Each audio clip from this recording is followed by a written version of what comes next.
If you've been listening to this podcast for a while, you've probably heard us refer to Kingston as a music city. Kingston has a variety of live music venues, an active community of musicians, and a broader economy of recording studios, rehearsal spaces, and music stores. But that's a lot of dots that need to be connected. This is Kingston Live, and today we sit down with someone whose job it is to connect those dots on behalf of the city. Kristian Roberts is the co-CEO and managing partner of the Toronto firm Nordicity. And for the last 15 years, he's made it his work to help cities capitalize on their musical potential. By taking a holistic approach, Kristian and his team develop strategies to grow arts and culture industries by engaging with people from across the sector, from musicians and producers to hotels, bars, etc. Now Kristian and his team are working on a proposal for Kingston that will outline specific strategies to make the most of the city's musical resources.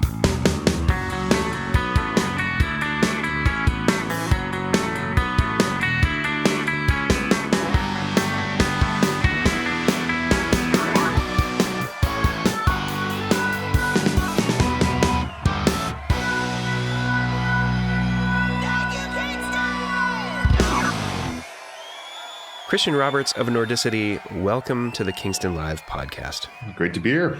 Kristian, along with the city's Arts and Culture Services Department, you and your firm Nordicity are leading the charge on the development of a music strategy for Kingston. In general terms, what is a music strategy exactly? Well, I mean, honestly, it's not that different from any other strategy in the sense that, you have an asset or you have something you want to make more of. And in this context, in the context of Kingston, that's music. And I think, quite honestly, if people think about Kingston, one of the first things that comes to mind is probably going to be music. And so at some point, the city recognized, as they do, that that's something that you could build more of. Because without a strategy, you kind of move along, and sometimes good things happen and sometimes not good things happen. But it's sort of a coordinating point that allows a municipality like Kingston or others to sort of move ahead and understand what they want to accomplish with something like music. Is that employment? Is that getting people to come to the city as tourists or whatever? But really just building it around something that they already have. In this context, that's music. But there's probably two different ways you can look at music strategies, I think. One is looking at them as something that's kind of try to sell music or sell the opportunity of music to whoever, because you want investment, you want public investment or private investment or something. And that usually ends up with a pretty cool, shiny document that has a bunch of big numbers. They look at all this economic impact that things have. That's one way to approach it. Another way to approach it is to look at, okay, well, what does the music industry in a jurisdiction like Kingston have? What does it need in terms of, sometimes that is things like investment. Sometimes it's really sort of minute, banal things that can make big impacts, like, zoning bylaws to, where people can play live music, or where people can build rehearsal facilities. These are things that, impact the sort of day-to-day lives of musicians and the music industry in a place. Of course, the reality, I give you these two options. The reality is that most of this kind of music strategies are somewhere in the middle, and they incorporate some parts of both of those things. But I guess those are kind of two ways to think about it. You're either trying to sell from the top down or sort of build an industry from the bottom up. So I get the idea here just from listening to you that there's been some recognition by Kingston, the city of Kingston, that there is an asset in Kingston's music economy, and there's different ways to approach a music strategy. From what angle is Kingston approaching their music strategy? Like, what is it that Kingston is really looking to get out of a music strategy? And what could Kingston stand to gain from having a music strategy? A lot of good questions there, Rob. So let's start with the first bit. It's just in terms of sort of like, do they recognize the value of music? And I think that, it's the short answer is absolutely they do. I mean, it's sort of, but it's kind of the next step beyond recognition, is that recognition that not only is it important to do, or is it an important asset, but it's something that like isn't being, I use the term exploited because I'm an economist, but the idea isn't, we're not taking the sort of, squeezing out all the juice from the fruit we have. We're just kind of leaving it around and sort of kind of resting on our laurels a little bit. And I think that kind of recognition is usually the sort of spur that drives you on to develop a strategy of any kind in this context about music. In terms of what to get out of it, I mean, I think that kind of answers the question of that a little bit. A lot of it is, some is economics, some is about employment and, the sort of economic opportunity that music can play for a city like Kingston. But also parts of it is just sort of like, continuing to build the sort of broader brand or the broader sort of image that Kingston has, or I guess in some ways capitalize upon elements of that image or elements of that brand that already exist. As I said earlier, one of the things that comes to mind as people think about Kingston is probably music, be that hip or whatever, but that's the tip of the iceberg. And how do we unlock the potential? Again, there's a cultural elements, economic elements, and to be honest, my favorite one, which is just the idea of there being music in a place. That's the best part, right? The best part of the music industry is the music, is going to the shows and having that. So we often forget when we talk about strategies is these kind of things. It's like, we always kind of think of them as we're building more, jobs, or there's people coming in for tourism, but ultimately it's also about just making it a cooler place to be. And, facilitating, those nights out where you wander into you wander past a venue or something, you hear something great, you wander in, you see some great music. I think we can all kind of imagine that night. It's maybe different in all of our minds, but that some version of that night is part of what makes a place nice to live in. It seems like since the Second World War, and maybe even earlier, Kingston has enjoyed a thriving music scene, which seems to have perpetuated itself somewhat organically. Now, I know, but for the sake of our listeners, what prompted Kingston city officials to embark on a music strategy? Like, why this and why now? Well, I mean, this isn't the first sort of cultural strategy that that the city's been up to. There's been creative industry strategy, which incorporates things like, film and theater, so a broader perspective. Those broader perspectives, like they give you the top line answer that, yeah, there's probably something here to capitalize upon. And so that they sort of recognize that sort of emerging sector of the creative industries. But when it gets right down to it, if you really want to unlock the potential of any industry, you got to focus on it, understand the sort of peculiarities of an industry. And, for the listeners' benefit, I mean, I keep talking about the music industry, but in reality, there's at least two different industries that incorporate, that are incorporated into that term. We can talk about live music, which is kind of has been the thrust to a degree of my comments so far, and that's the playing, practicing, and sort of touring of sort of live events. But there's also kind of recorded music, and that's sort of, that's the creation, recording, and sort of publishing, which is to say, like selling the rights to or exploiting the rights of sort of music recordings. And so both of those combine to create the music industry. And the kind of interesting part about Kingston is there's elements of both. And that's, be that home of a lot of songwriters and a lot of sort of the original creators of that music, and their, studios that have kind of grown up around those. And also sort of that sort of thriving live scene, which, we might find in the title of this particular podcast. So. Yeah, it's so a couple of years back, there was a lot of effort and work put into a new integrated economic development strategy that identified our creative industries as a major opportunity here in Kingston to develop. And I think the music strategy kind of, rolls up beneath those the creative industries strategy. And so, in looking around, people, it seems like during the creation of the integrated economic development strategy, they realized, there's something here with all of the abundance of music assets, like you said, not just, live performance venues, the artists who call Kingston home, who create music and perform music regularly here, but those that are from out of town who come to perform here. And then the abundance of recording studios and those that use those studios here, and that all comprises the Kingston Music Company. So you're from really zeroing in on, how are we going to take what's already here and what's good today and make it even better, and to use your term, exploit that for the benefit of all citizens, including those that are part of that music industry. And I'm wondering, because there is work being done on some of the other industries, some of the other creative industries here, does the work that you're doing mean that Kingston will eventually get a music office, much like it has a film office dedicated to developing that sector? Well, I mean, ultimately, the answer to that will fall within the municipality's decisions, irrespective of what we recommend. I mean, the city, this is true of any strategy. This is particular to Kingston. The city has to decide whether or not they want to pick up and run with those recommendations. But I'd say that if it's an office, an officer, at some point, if any city, Kingston or otherwise, is going to take a leadership role in an industry like music, there's got to be a human to do it. I mean, it's sort of like, we can call it whatever we want to call it, but at the end of the day, it's a person, an actual human being whose job it is to facilitate the growth of that industry and is empowered to do so by somebody, right? And in this context, that might be a municipality.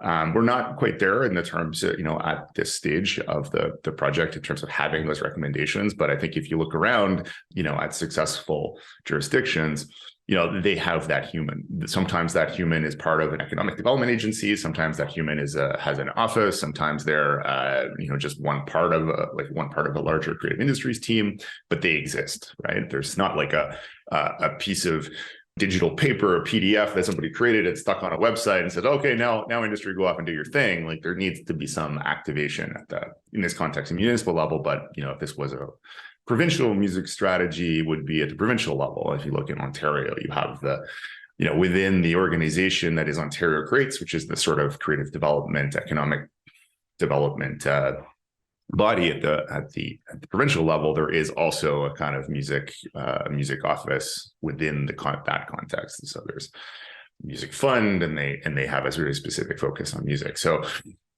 the end of the day, it comes down to the people. I want to touch on a separate but related topic for a moment that's just come to mind as you were talking. Kingston Live exists to convince Kingstonians and the rest of the world that Kingston is Canada's premier destination for music. But what can you tell us about the concept of a music city, which is a special designation that some cities have? What is a music city? What's involved in becoming one? I mean, it's, I think, the nice folks at Music Canada did a pretty good job of writing a book on this topic. My recollection is that we wrote a chapter, or we at least informed a chapter of that book. So I as you might expect, in one that's more economics driven. But, I think there are a lot of different versions of that. I mean, of that term. I think Toronto purports to be one of those, like Manchester does. We've worked in part on some of those jurisdictions, but really, I think the concept is one that goes back to Rob, something you said earlier about intentionality, and that a city intentionally recognizes music as part of its sort of core being, its core DNA, and takes steps to support that. Those steps are not always the same. They're not always because they should be sort of bespoke to the circumstance of those particular cities. Manchester and Toronto are not the same city, but the core common element is that piece of like, yes, this is a thing we're going to do. It's not an accident. It's not like part of a broader plan of economic development. Is a specific recognition of music, and its potential, and its sort of, I guess, intrinsic value in the context of a city. Whether or not Kingston is going to become a music city sort of, I guess, depends in some degree on the intentionality of whoever or whatever picks up this, the strategy when it's done. But it'll be Kingston's music city. It'll be Kingston, the music city. It won't be Nashville. It won't be Austin. It won't be Toronto. Yeah. It'll be Kingston. Let me just ask a little bit of backgrounder here. Kristian, why are you and your firm, Nordicity, particularly well suited for this type of work? What have you or Nordicity completed in terms of music strategies for maybe the better as has Nordicity completed music strategies for other municipalities? It's funny that you should ask that question. I mean, so I've been, just to give you, let's start at the beginning. I joined Nordicity about 16 years ago. So my hair was less white, and I was, somewhat sprier human. And that was like 2000. I think I joined in 2007, and early 2008, it was my third job at Nordicity, was a music strategy for the province of Ontario. And so that was one of the first things I did, and it sort of shoved into the deep end as a newly minted consultant at this consulting firm. And so we worked through the whole industry, and a lot of the people that were part of the steering committees and then have gone off to, run record labels or higher up at Caris to run the Junos, various things. So it's sort of like I learned early from people who went on to do really great things.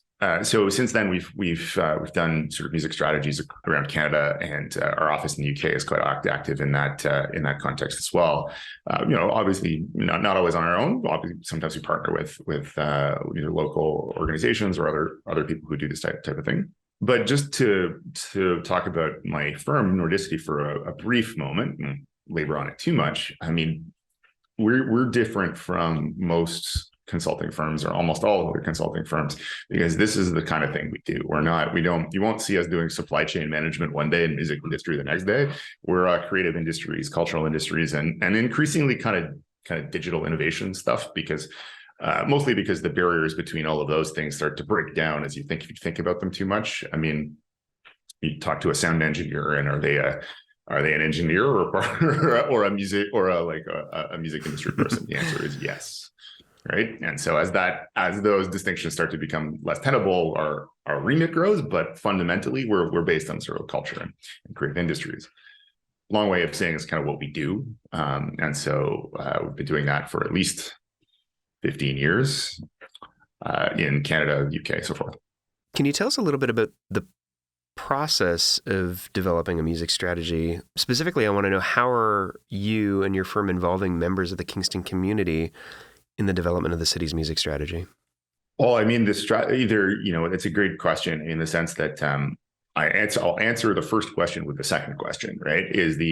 Our process is very bottom up, very much one that is driven from that community. So we start any strategy we do with a series of what I call discovery interviews with members of the community who know a bunch of things.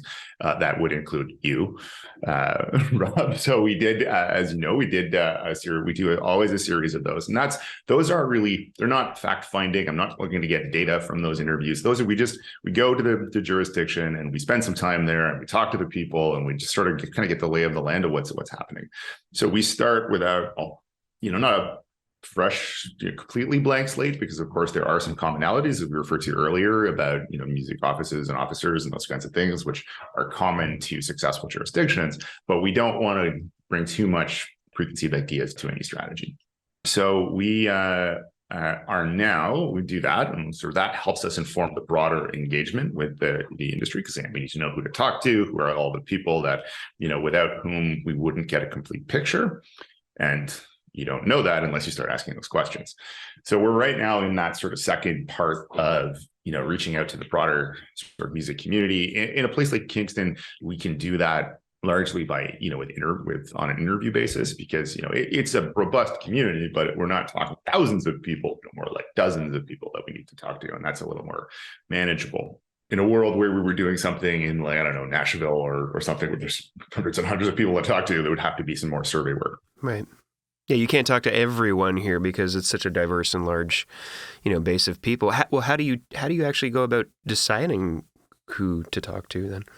Well, with sometimes that we don't. Sometimes it's not us who makes those decisions. I mean that not in the sense of like we get told who to talk to, but it's a two-way street, right? We ask people if they want to have a conversation, but it's up to them to determine whether or not it's worth from their perspective, their time and effort and, mental power to engage with the process. We'd like that to be the case in as many things as possible. But in reality, what we try to do is hit let's call it a representative sample. And not just musicians either, right? We're not just talking about, not just musicians. Yeah. And I think that goes back to my description of the sort of music industry as having components that are more about recorded music and recording studios and about venues. So they're the venue owners, both, existing venue owners and those people who maybe want to build a convention center that could also be a venue. I mean, those are kinds of things that we want to talk to. In some ways, we plan it out. And we say, okay, we need to talk to so many artists, so many people who run businesses, so many people who, maybe connected to other creative industries that could benefit from a larger music industry, and, municipalities, post-secondary institutions, all that sort of stuff. But also we kind of leave a little powder dry to almost take kind of a fractal pattern idea with these interviews, because there is a certain organic nature to that conversation. I talk to you, Rob, and you're like, you know what, you got to talk to my friend Jerry. Jerry's the best, he knows everything about whatever. So, okay, cool. So we always leave some resources or some time available to be able to follow those paths where they lead. And honestly, sometimes those are the best ones, because they were on nobody's radar. But I know a guy who has he just moved here from wherever, and he knows everything about how to set up recording studios. Like, cool, let's talk to that guy. So that's a kind of a combo of planning and responsiveness that we have to take for these things. In that respect, a music strategy has far-reaching implications for a city. How does a music strategy integrate with other stakeholder groups, from, say, arts and culture department of the city to the economic development office, tourism, etc.? Yeah, it's different in every context, that one. How it will happen in Kingston, I don't know yet. That's part of the job, and that's part of what we're working on. But I can speak more broadly as to how that tends to happen. In my experience, where it's most effective is where all of those people, all of those organizations that you, or sort of perspectives, let's say, that you touched upon, so economic development, tourism, and the stakeholders, the sort of musicians themselves or whatever, they all need to see themselves in that strategy. And they need to understand how this strategy, or how these actions, because at the end of the day, we say strategy, but what we really mean is like things actually happening to affect some sort of change. But if that change if they can see how that change will benefit them, and then the strategy has some legs, right? And then the integration kind of happens at that point, because they're like, okay, we know we need to collaborate on this. We know we need to work together because it's good for me. It gets to my key performance indicators, so I'll get my funding next year, or whatever it is, right? Or I'll make more money, or I'll attract more people to more beds, heads in beds for the tourism industry, or whatever it is. But that sort of coordination of interests is in some part the kind of magic, if you will, of a strategy like this. So at the end of the day, everybody's like, this is good for everybody. Yeah, it makes me wonder if the city of Kingston has gone into a music strategy with, a specific outcome in mind, or if the music strategy is going to present a number of possible outcomes, depending on, how recommendations are implemented, or how that strategy is ultimately executed and implemented. Yeah, it's a fair question. I wouldn't know if they have if they know where they want to go. That's not our job. I think at a broad level, as I said earlier, short-term, long-term economic growth, these sort of broad notions, those are all things they want to accomplish. But in terms of here's what I think it should look like, they may have those notions, but I guess, to be honest, we wouldn't listen to it, because, I think one of the things I've come back to a few times is this notion of sort of a bottom up, or this sort of organically developed strategy that comes from, it's informed by how the rest of the world operates, but it's ultimately based in the realities of Kingston. And so if that leads some way that is not what that preconceived notion was, it doesn't, we go where that way goes, right? Mm-hmm. And so, but to get to your point around a number of options, I don't know how the final report's going to look just yet, but in general, if you look at, the other sort of pieces of strategy work that we do, we tend to come up to a pretty consistent sort of vision of what we think what that strategy should accomplish, and what the end point of the strategy is. I referred to it earlier as a series of actions, and that's true, but those series of actions need to lead to an outcome, or a goal, or a vision, or some sort of end state that we can articulate. So there's got to be a why behind those actions.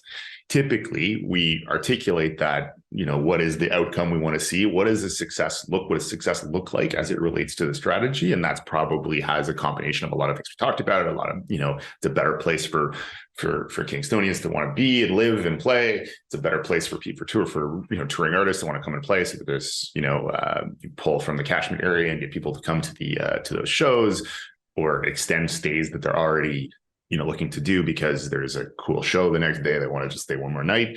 It's a better place for artists to live and work and grow their own practices. It's a better place, all that stuff.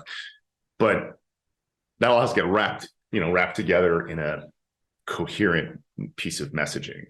And if that coherent piece of messaging and the sort of actions that are related to it can implicate or to involve all those stakeholders we talked about, then we're cooking with gas, right? Then that's an actionable strategy that people can actually work towards, as opposed to just like a bunch of things that you could do to make your music industry better, which are, good, but not the ideal outcome. Thank you for listening to Kingston Live. Be sure to subscribe on your platform of choice and follow us on Facebook and Instagram. For more great Kingston music, check out the Kingston Live playlist on Spotify. For show listings, artist info, and all things Kingston music, check out kingstonlive.ca. You can also hear our sister show, Kingston Live On Air, on Amherst Island Radio and CFRC.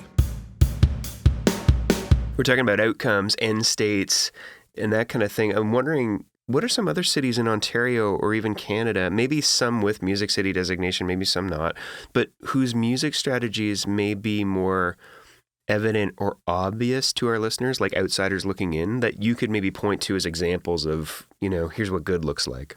There's two that I draw to in Ontario. I mean, each are a little different. I mean, just three maybe. So you could look at the city of Toronto as in some places the sort of, epicenter, lodestone or whatever of the English language music in Canada. That's not accidental, and they do have and had the opportunity and privilege to work with the city of Toronto to help develop their music strategy or their approach to music strategies. So I think there's a good level of participation in the in the city of Toronto from a variety of perspectives that bring together. So the Toronto Music Advisory Committee, I think it's a committee. It's a good example of that sort of everybody pulling together kind of atmosphere I was talking earlier about, people all seeing what a successful music industry, how it benefits all of those parties. And that if you look at the members of that committee, it's quite a variety of people from a variety of perspectives. And yeah, maybe they hash it out when they're having their meetings, but when the meeting's over, it's one voice for that industry. So that I think is really interesting. That's really key. As I come back earlier to where we can sort of all agree that, yeah, we might have our, might butt heads on particular issues, but the overall point of this needs to grow for all of us. It's really interesting. I mean, to look at Toronto, but of course it's kind of like has that sort of natural advantage of being a big city. So if you look at some places like Hamilton and London as two other examples of places where, there has been action taken either to formally, in this case of London, sort of more formally sort of pursue and achieve a music city designation, or in Hamilton's case, which maybe they did that as well, I forget, but also sort of really looking at how they can capitalize on music, live music in some degree. Both change both for economic benefits, but also to sort of change the sort of perception of what Hamilton is as a city. I mean, not just the place that our Kells are from, but there's a place where you can play music, and there's a vibrant scene, and there's a attractive place to live, all that sort of stuff. So I think those also present good and like reasonably decent analogs for music strategies that have been undertaken.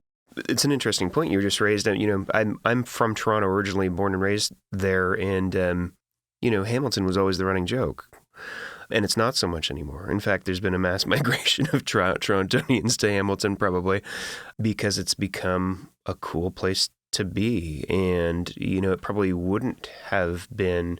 Its reputation wasn't great as living in Toronto. It wasn't an attractive place to go, and it would take a lot to get us out there if we did end up going out there. But I think things like music strategies, some of the implications that they have are broader and cultural. And one of the challenges that Kingston has had for many, many years is talent attraction, and not just attracting talent, but keeping talent here, right? And so a music strategy could help to create an image of a city that's a very desirable place for younger people to want to live and work.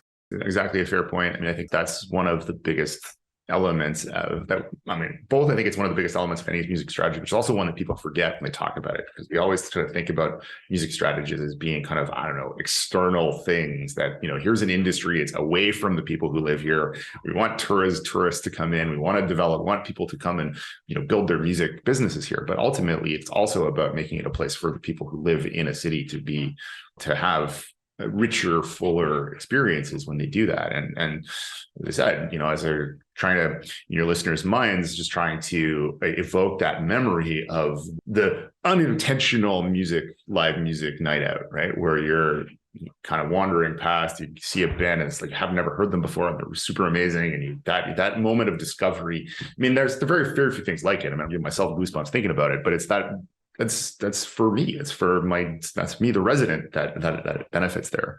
And I think that, just thinking about your point on sort of changing the rep of Hamilton, I mean, that was in large part of the point of them pursuing music strategies. It's sort of like, we need to make this a place that people want to stay.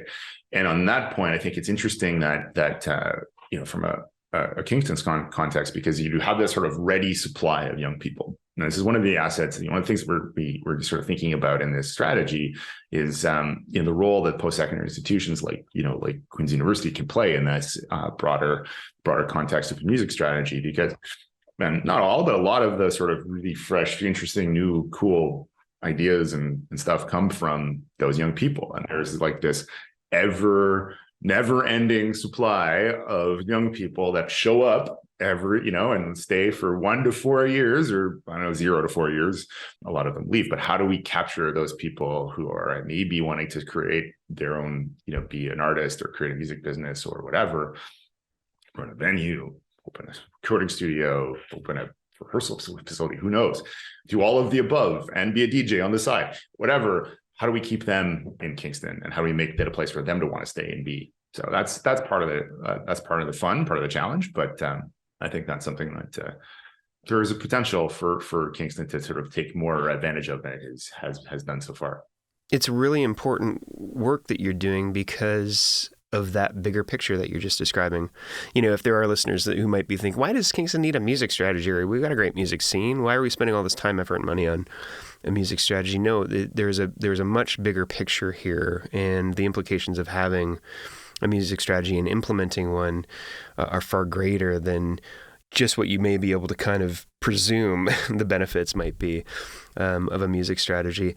I want to know, though, the work that you've been hired to do encompassing the development of a music strategy for Kingston. Like, when does that work end? What's the last step before you take your bow? It's not a huge timeline. I would say we look to be done by, in the spring of 2023. So that's our timelines. And so we're, as I said, right smack dab in the middle of our consultation process, speaking with as many people as we can find the time to do. So it's not a huge runway, because of course, the faster you get to it, the more benefit you reap, right? I mean, when you're sitting on a underexploited asset, as just to be really kind of crude about it or crass about it, doesn't get better unless you start doing something about it. So the faster we get to those things, the better. Well, that's an interesting point. I sense that when you are done the work on the music strategy, we'll have reached the beginning, not the end. Yeah, that's a really great way to put it. That's the hard work. You got to do stuff. I mean, that's at the end of the day. Like, it's I do not want to be a PDF salesman. That is not what I signed on for 15 years ago when I started to make, these strategies. Here's your shiny document. Like, no, like, it's like I don't want to do that. It's not gratifying. What's gratifying is seeing change actually happen, particularly when you have these opportunities, when there's something really there that you could work with and grow. Coming back a few years later to see something vibrant, to see, some district in downtown and be the sort of designated live music zone with, I'm just making this stuff up on the fly. But I can point to that and say, yeah, that's a thing that I helped do. And that's the gratifying part of the job. My brother's a real estate lawyer, and he gets to point at like parkades and say, I helped build that. And so I like to do that with strategy. So ultimately, designing something that is both balances ambition and pragmatism, and that's the challenging part, and that's the part where they pay somebody like us to do, because it's hard. Yeah. But having a music strategy isn't as valuable as implementing it. How would Kingston action the music strategy once it's been established? Like, what's that look like, and who's involved? So in the context of Toronto, there's a music office, there's a music officer, there's an advisory committee, and they all play a role in the implementation of Toronto's music strategy, which exists at the municipal level and is housed within the context of economic development. That structure is bespoke to Toronto. May not exist in the context in Kingston, but so there's elements of that I think is important, probably important. There is an element of agency from the municipality that is embodied by a human of some nature in some role to be able to sort of act as the conductor of the orchestra going forward. I'm going nice out music on a limb. Analogy, by the way. I know. I thought I was but that has to exist, right? Unless it's just a bunch of people playing random notes. And even if they all have the same document in front of them, they all looking at the same sheet music, but unless there's somebody coordinating that, it doesn't work out very well. And so that's a critical component of really any kind of strategy, and some version of that will need to happen. The reason I touched on the role of an advisory committee is that it's important that that any strategy not be something that you hand to a municipality and they go off and do on their own. That sort of continual feedback, continual touch points with the stakeholders that are actually being affected by that strategy, is in general, and I would imagine in the Kingston context, going to continue to be important. And then I also mentioned the importance of economic development, and that is, let's call it economic development / tourism, because they're both exist for the purposes of economic development. And that's why you have a tourism office, because you want tourists lead to money, right? That's the whole point. And it's important to recognize that this has to benefit the bottom line for businesses and individuals living in Kingston, or it's not really accomplishing all of its goals. There is some sort of prosperity element to it. It's not just because music is a great thing. Music is a great thing. It does have intrinsic value, but it also has economic value. And it's important that, when it's being implemented, that does not lose track of that, and not lose track of the fact that we're both trying to accomplish both of those things. We are indeed going to be asking people to walk and chew gum at the same time. What are some of the potential risks that might cause a music strategy to fail or to not realize its full potential? That's another good one. I mean, I think you can look to some, I won't name the jurisdiction, but there's one of the jurisdictions that we talked to earlier did create a music office, did have a music officer. And then a few years went by and they're like, well, maybe that could be a creative industries office. Maybe that's a creative industries officer. So one of the big risks, I think, is that it kind of gets forgotten. It's maybe not the right word, but deprioritized. Yeah, diluted is a better word over time. And sort of you go back to the point where we started, which is this sort of notion of there being sort of a creative industry strategy, as there is in Kingston, without any specificity to music. I'm not going to say that's happening to happen in Kingston, probably won't, but that is a significant risk, because then you lose all the sort of pragmatic elements of making a strategy, and you get to sort of more motherhood, great things to say. Motherhood statements like, music is an intrinsic part of the DNA of Kingston. Great, cool. What do we do about that? How do we benefit from that? How do we make that better? When you get back up to that high level, you lose a lot of that sort of specificity. And given the complexity of the music industry, as we've only touched briefly on in this conversation, that specificity is quite critical. I'm going to answer the next part of the question with the inverse of the last question and say one of the chief risks is that there isn't human capital put against it. Even sometimes where there's money, where people are like, yeah, I'll make a fund. Great. Who's going to run the fund? Who's going to determine who that fund goes to? Even if you put money behind it, the actual human being who doles out the money, who engages with the community, who pulls together, those that advisory committee or whatever, that human is critically important, whatever their title is. Well, Kristian, based on the work you've done so far, how do you feel about Kingston's music strategy potential? Is your optimism high? Yeah, I mean, it's. I think I sort of alluded to this earlier, but I mean, it's really a lot more fun to work in jurisdictions where there is potential. We do work around the world. We do work for jurisdictions in a variety of different creative industries, and sometimes work for, a creative industry, and they say, like, please build something out of nothing. And that's a challenge, and that's an interesting challenge, and we do it. But that your chances of success are not as high. You're trying to hit a home run at 105 mile an hour fastball. It's like you're probably not going to succeed. But sometimes somebody's just you're at batting practice, and you're like, gonna hit a ball really hard today. Mm-hmm. And I think that's how it feels more in Kingston, because there's a lot to work with. We've talked about it in a variety of different ways today. the young people coming through the university and their, ridiculous and fantastic ideas that come from them, the history, existing history of Kingston's music scenes, plural, the people who have already spun out of that university and stuck to Kingston and start to build the music industry in a variety of different ways. The sheer fact that the municipality has recognized the industry and its potential. I mean, these are all things that are elements of a successful music jurisdiction. Much more fun to do it that way than trying to build it from nothing and trying to explain to people why music is a good idea. Not as much of that needs to happen here. So to more directly answer your question, optimism high, potential high. Now we just got to get to it and shoot for the moon, and also tell you how to build a rocket ship to get to the moon. Kings is already over-indexing in its contribution to gross domestic product from both live and recorded music. So you're starting from a point that's well beyond the sort of like what the expected average would be. If this was, baseball and we're talking about wins above replacement, you're already a few wins above replacement. And then it's like, how do you get even better? And so that's a really interesting perspective. And I think the question that we're going to isn't why is Kingston a music city? Why isn't it already a music city? That's the kind of question that I think is the what we're asking more. It's not like, okay, how do we make this happen? It's like, okay, why hasn't it already happened? Oh, we will remove this thing, we'll remove this thing, and then it will, those barriers will be gone, and we'll be able to, the industry will be able to cook with gas. Seems to be the city just needs to embrace its natural identity. It's been here the whole time. It's just, let's stop trying to be this or trying to be that, and let's, there's something here that we can build with, and do something about it. I mean, I think that's the sort of the trick here is like, and I've tried to hopefully underscore that a few times, is that it requires like actual people to do actual things. And that's not easy for a municipality always, because, it takes 75 forms all filed in triplicate for them to do anything. And that's not their fault. That's the fault of the structure that is, any municipal bureaucracy. And it's not particular to Kingston, but it's just like, it's not easy. And so getting there is important. Getting to action, getting to stuff happening is an important thing.